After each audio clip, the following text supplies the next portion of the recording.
So guys, dito naman ako sa kabila. Nagdidilig naman. Ito po.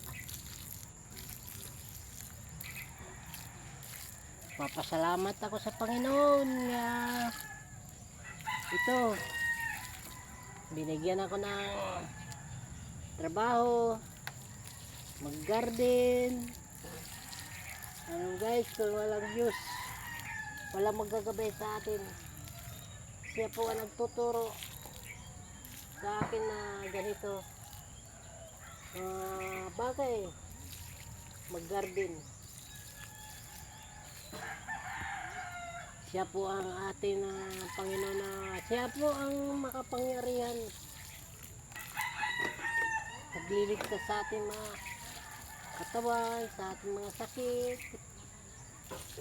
Ako malaki ang pagtitiwala ko sa Panginoon kahit hindi ko siya nakikita. Sabi ko pa nga sa kanya, Lord, ikaw ang ama't ina ko sa buhay ko. Ako bakit? Bakit ako walang magulang? Siya po ang aking magulang sa buhay ko. Salamat, Ama. Hindi mo ako pinabayaan. Lumaki ako ganito. Hindi ako nagpasaway sa aking mga kapatid. Ako ang bunso. Hindi ako nagpasaway sa aking mga kapatid babae. Nagpursige akong maghanap buhay. Mabuhay kami magkakapatid. Ang aking mga anak, pamilya ko, hawak ko pa rin ang Diyos sa aking buhay. Kaya nga Lord, nagpapasalamat ako sa iyo. Mula pagkabata ko hanggang ako umidad ng 16 nito, hindi mo ako pinabayaan. Malaking pagsubok na dumaan. Nagkasakit ako, muntik na ako mamatay. Pero kumapit pa rin ako para sa iyo. Hindi ako tumiwalag.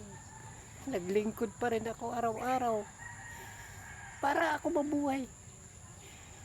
No, ang sabi ko, kahit anong oras ako kunin mo, handa ako mamatay. Kung saan ako nagsimula humakbang, doon din ako babalik. Basta ang aking kaluluwa, dalhin mo sa langit, Ama. Ikaw po ang makapangyarihan sa buhay ko. Oh, thank you, thank you. Sana dagdagan mo pang aking lakas. Hindi ako nanghingi ng anuman na bagay. Pira, pagka hindi ako nanghingi. Hihingi ko lang sa iyo. Dinadasal ko lang. Bigyan mo ako ng lakas. Kaya ito, maghanap buhay pa ko. Pag-garden, makagtanim-tanim, magtinda ng gulay, ang kangkong, talbos, gabi. Yan lang hinihiling ko, Lord. Bigyan mo ako ng lakas lang. Hindi ako nangailangan ng anong bagay dyan, material. Hindi ako basta bigyan mo lang akong lakas. Kasi noon, daming pagsubok duman sa akin. Hirap. Isang araw, isang beses na kami kumakain. 5 ng anak ko. Tinipid ko lang. Tuyo, ulam, daing, ito, gulay, talbos, malunggay lang. Sinasabawan ko. Makahigop lang ng sabaw ng aking mga anak. Kasi maliliit pa sila. Ngayon, ang pagpursige ko, nakuha rin. Napaaral ko mga college sa mga anak ko sa pagsisikap nito paggagarding ko. 24 years na ako dito naggagarding. Napapasalamat din ako sa may-ari ng lupa nito nga binigyan ako ng pagtiwala na hindi ito kinuha sa akin. Hanggang ngayon dito pa rin naggagardin ako. Tatanim-tanim pa rin ako. Malaking tulong sa akin to. Kung wala kaming ulam, tumatakbo lang ako sa likod. Kumuha akong talbos, malunggay. Tuyo lang subak. Sa waray, tuyo. Sinasabawan ko 2 baso. Tapos kamote, malunggay. Bitsin asin lang. Ayan, nakakahigop na kami ng sabaw. Dito ako nagsimula. habang nag-aaral ng aking anak. Ngayon, ang pagkatapos ng aking anak, hindi rin ako nahingi ng pera. Sige pa rin, mag-garden. Kapit pa rin sa Panginoon. Huwag susuko hanggang mamatay. Si Lord naman bahala sa atin, di ba? Kung sino mga born again dyan, kumapit na sa Panginoon. Huwag kayong susuko. Huwag kayong humingi ng mga material ng bagay. Ay hingiin nyo, lumakas ang mga katawan nyo. Wala kayong sakit. Aanhin yung pera. Aanhin yung pagkain.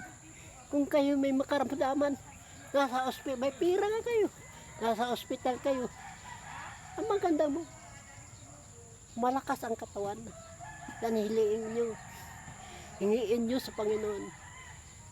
Bigyan kayo ng lakas ng katawan para kayo makaghanap buhay. Kahit anong bagay. Basta huwag kayo magtamad-tamad lang.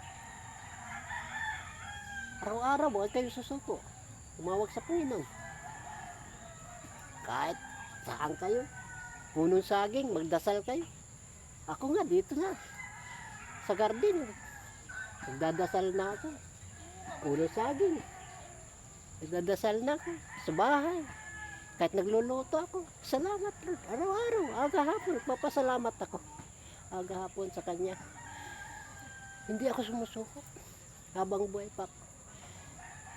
Salamat. Thank you, Panginoon.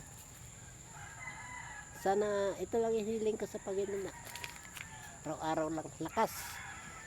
Ako, di na takot mamatay. Basta ang Diyos na ang bahala. Thank you, Ma.